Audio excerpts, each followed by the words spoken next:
Hello friends, this is Siddhant Pamar. I welcome you all on my YouTube channel Siddhant Pamar. Today I am going to discuss Mahabharat Draupadi चीरहरण।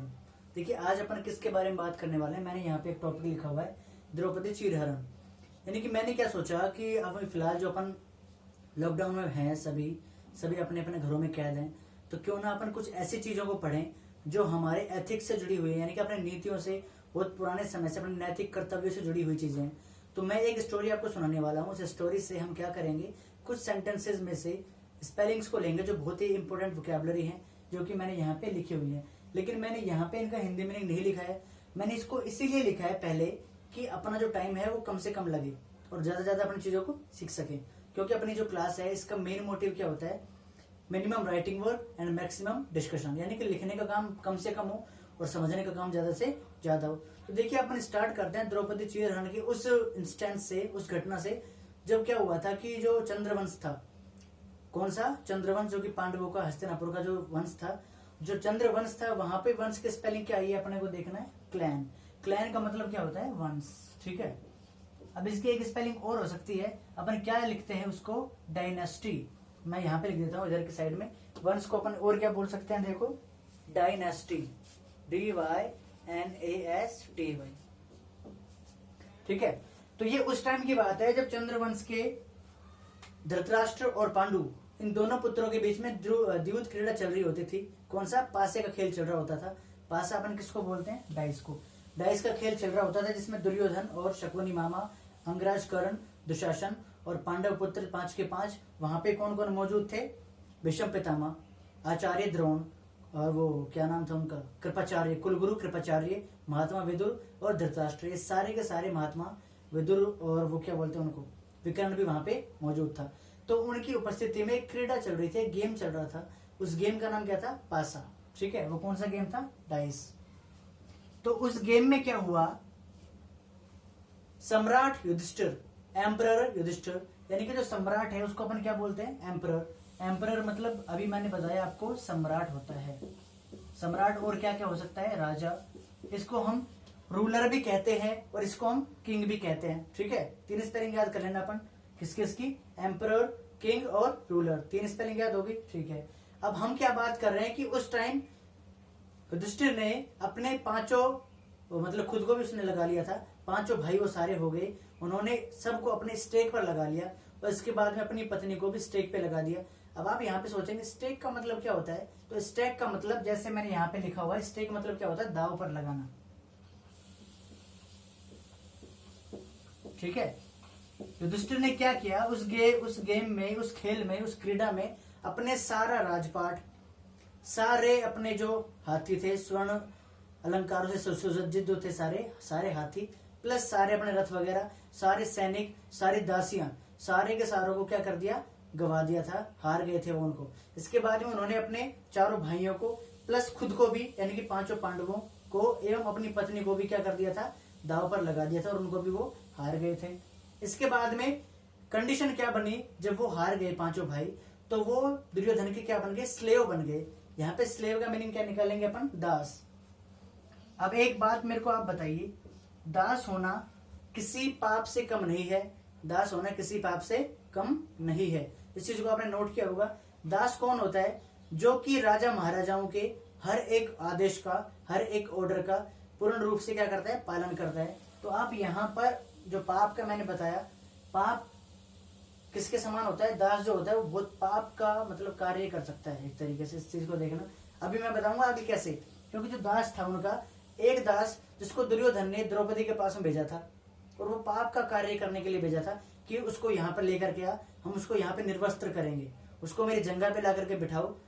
ठीक है, तो यहाँ पे सिन जो मैंने लिखा है इसका मतलब क्या हो जाएगा, पाप। आगे क्या होता है देखिए, अभी हम धृतराष्ट्र के बारे में बात कर रहे थे, अभी हम उसके पुत्र के बारे में बात कर रहे हैं, उसके बाद में हम कर्ण के बारे में बात करेंगे। अब धृतराष्ट्र जो थे वो अंधे थे। धृतराष्ट्र को मैंने बीच में क्यों लिया, क्योंकि इन सारी घटनाओं का एकमात्र कारण क्या था, जब इंद्रप्रस्थ राज्य में दुर्योधन, कर्ण, दुशासन और शकुनी घूमने के लिए आते हैं। कब, जब युधिष्ठिर ने क्या किया था, राजसूय यज्ञ किया था। उस टाइम जब वो सारे उसके पास में रुक जाते हैं घूमने के लिए, तो उस टाइम वो पानी में गिर जाता है, दुर्योधन पानी में गिर गया तो द्रौपदी ने उसको देख करके क्या बोला कि अंधे का पुत्र अंधा होता है, अंधे का पुत्र अंधा है, या अंधे का पुत्र अंधा हो गया है, ऐसे कुछ लाइनें बोली थी उसने।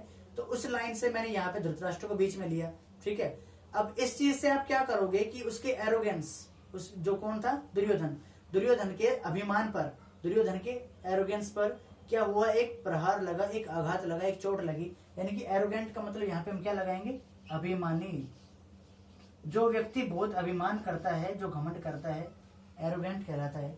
ठीक है, इसके बाद में आगे देखिए क्या होता है।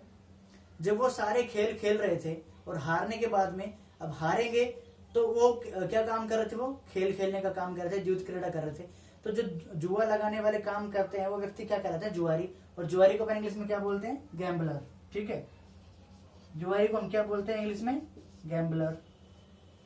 अब इस तरीके से जब वो बार बार हारते जा रहे थे, कौन, युधिष्ठिर, तो उनकी लालसा बढ़ रही थी कि अब मेरे पास में आ जाएगा, अब मेरे पास में आएगा पासा, शायद अब जीत जाऊं मैं, अब जीत जाऊं, हो सकता है मैं ये अब इस बार वाला जीत जाऊं तो अगली बार मैं कुछ भी जीत सकता हूँ। इस बार जीत लिया मैंने पासा तो अगली बार मेरा नंबर आएगा, तो हो सकता है मैंने अपने हारे हुए राज्यों को मैंने वापस लेने का नंबर आ जाए।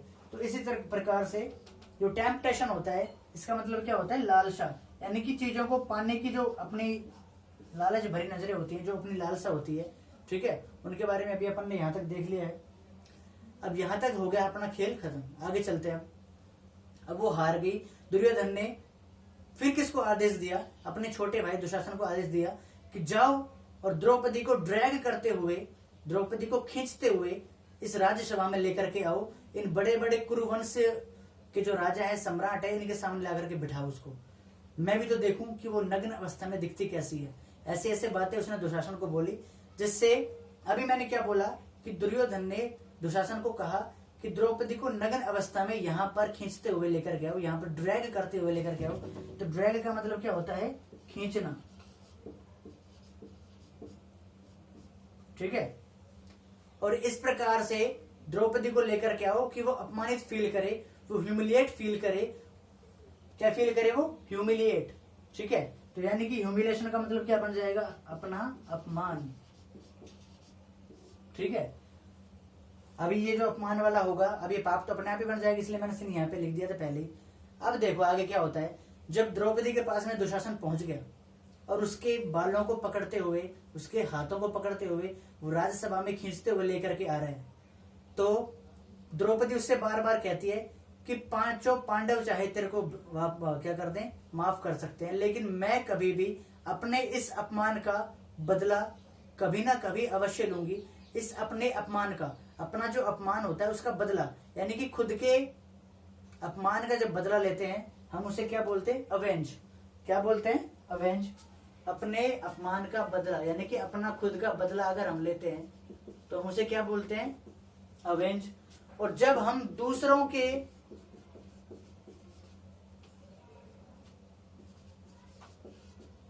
अपमान का बदला लेते हैं उसे हम क्या बोलते हैं, रिवेंज। ठीक है, अब इस बीच में जब उसको दुशासन खींचते हुए लेके आ जाता है राज्यसभा में, तो वहां पर बैठे हुए सभी अपनी नजरें झुका लेते हैं, कोई इधर देखने लग जाता है, कोई उधर देखने लग जाता है। इस बीच में अंगराज कर्ण क्या बोलते हैं, जो क्या थे, सूत पुत्र थे, यानी कि रथ को चलाने वाला जो व्यक्ति होता है उसके पुत्र थे। तो यहाँ पे मैंने दो वर्ड लिए हैं, चैरियट और चैरियोटियर। तो चैरियोटियर का मतलब होता है रथ चलाने वाला।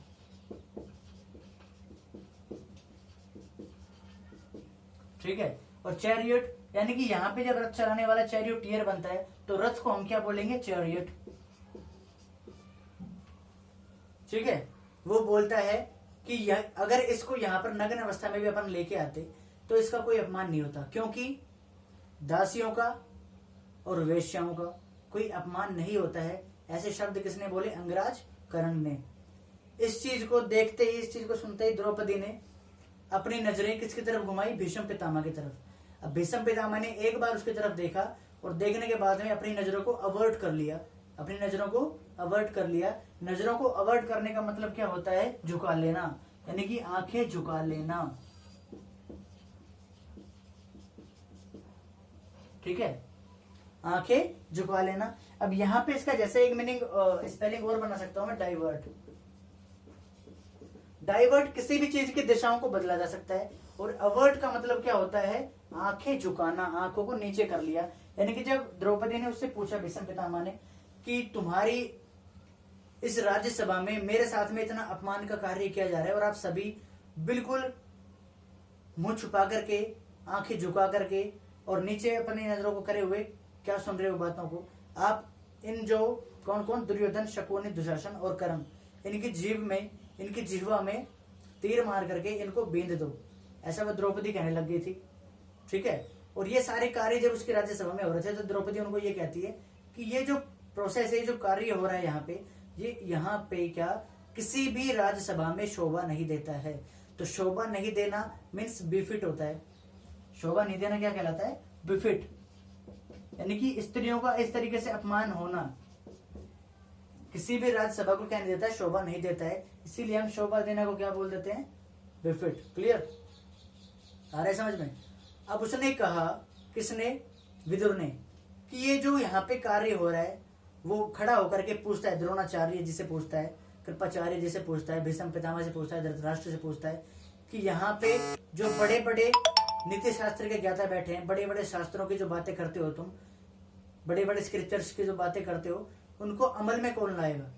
आप यहाँ पे एक मौन होकर के, शांत होकर के इसकी बातों को सुन रहे हो, कोई जवाब दे रहा नहीं है द्रौपदी को। इनकी बातों का जवाब कौन देगा, शास्त्रों के अकॉर्डिंग आपको इसकी बातों का जवाब देना चाहिए। तो यहाँ पे जो स्क्रिप्चर्स है, इसका मीनिंग क्या निकलेगा, शास्त्र। ठीक है, क्या निकलेगा, शास्त्र।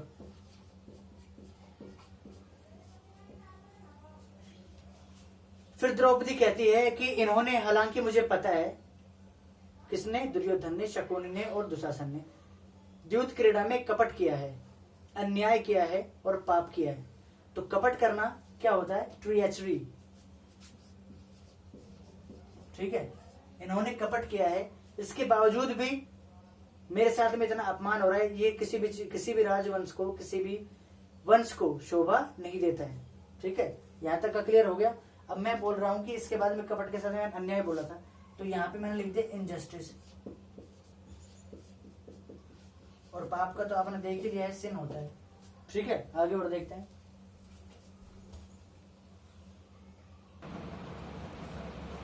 आगे देखिए, इसके बाद में विदुर जो है वो सभी से सवाल पूछते हैं कि नीति इस बारे में क्या कहती है।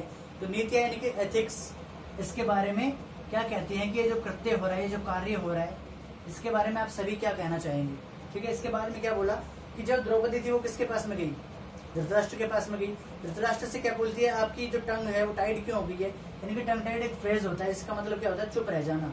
यानी कि आप चुप क्यों बैठे हैं, शांत क्यों बैठे हैं, इसके बारे में कोई जवाब दीजिए। ठीक है, और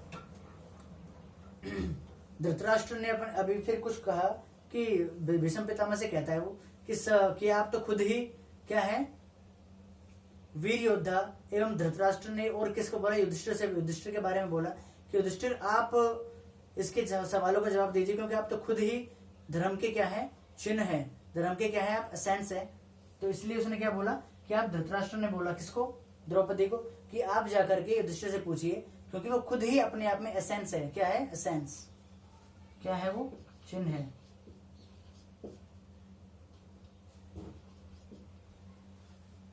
ये सारी बातें सुनने के बाद में युधिष्ठिर तो चुप रहे, लेकिन अंगराज कर्ण ने क्या बोला कि ये अगर लड़की, कौन सी लड़की, द्रौपदी, अगर यहाँ पे नग्न अवस्था में भी लाई जाती, यानी कि बिना कपड़ों के भी लाई जाती, तो भी उसका कोई अपमान नहीं होता, क्योंकि जो स्त्री 5 पुरुषों के साथ में रहती है, वो छठे पुरुष के साथ में भी रह सकते हैं, दुर्योधन के पास में। और मैं द्रौपदी को आमंत्रित करता हूँ कि वो आकर के मेरी जंगा पे, आकर के मेरे मित्र दुर्योधन की जंगा पे बैठ जाए।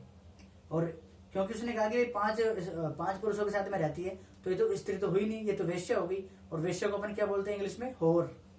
ठीक है, तो होर मीन्स क्या हो गया, वेश्या। और इसके तुरंत बाद में दुर्योधन ने अपने छोटे भाई को कहा, दुशासन को, कि जाओ छोटे, उसको बोला जाओ अनुज, और जाकर के द्रौपदी के वस्त्रों को इसके शरीर से अलग कर दो, इसको नग्न कर दो, इसको क्या कर दो, डिस्टर्ब कर दो, इसे कर दो क्या, नग्न कर दो, डिस्टर्ब कर दो। इतना सुनने के बाद में सारे जो साधु थे, कौन कौन से, आचार्य द्रोण और कृपाचार्य, भीष्म पितामह, इन सब ने अपनी नजर नीचे झुका ली। तो यहाँ पे जो सेग लिखा हुआ है, SAGE, इसका मतलब क्या होता है, साधु। ठीक है, फिर कृष्ण भगवान वहां पे पहुंचते हैं और उसका चीर जो है वो बढ़ा दिया जाता है। सभी अचंभित रह जाते हैं, अचंभे में रह जाते हैं कि भाई ऐसा कैसे हो गया, क्योंकि उसने द्रौपदी ने तो भगवान श्री कृष्ण का नाम लेकर के उनको याद किया था ना, इसलिए उनका चीर बढ़ गया।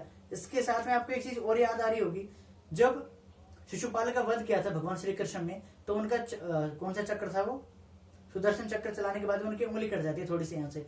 उस टाइम में द्रौपदी ने अपने वस्त्रों में से एक कपड़ा निकाल करके बांध दिया था उसकी उंगली पे। उस बात का, उस कर्ज का चुकाने के लिए ही किसने, भगवान श्री कृष्ण ने द्रौपदी के चीर को बढ़ाया था। ठीक है, इतना सुनने के बाद में भगवान श्री कृष्ण ने जो चमत्कार किया, इतना कार्य होने के बाद में कौन खड़ा होता है, बलशाली भीम।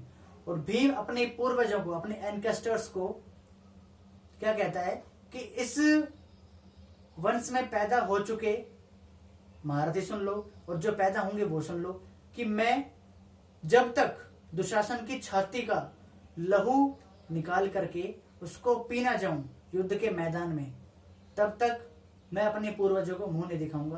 क्या बोला उसने, आई टेक एन ओथ, मैं क्या लेता हूं, एक शपथ लेता हूं। किस बात की शपथ लेता हूं, किसको साक्षी मान करके, एनकेस्टर्स को, अपने पूर्वजों को साक्षी मान करके क्या लेता हूं, शपथ लेता हूं कि मैं जब तक दुशासन की छाती को चीर करके उसका लहू नहीं पी जाता हूं, तब तक मैं अपने पूर्वजों को मुंह नहीं दिखाऊंगा। तो यहाँ पे जो कॉर्पसेज है, इसका मतलब क्या होता है, शव, यानी कि डेड बॉडी। ठीक है, यहां तक आपको इस वाले इंस्टेंट से समझ में आ गया होगा कि मैंने क्या कहने का प्रयास किया है। आज भी मेरी थोड़ी हाथ में अभी प्रॉब्लम है, लिखा नहीं जा रहा अच्छे तरीके से, आप देख सकते हो जो स्वेलिंग आ रही है, कल बिच्छू ने काट लिया था मेरे को। तो उम्मीद करता हूँ आप सभी को समझ में आया होगा। ठीक है, थैंक यू।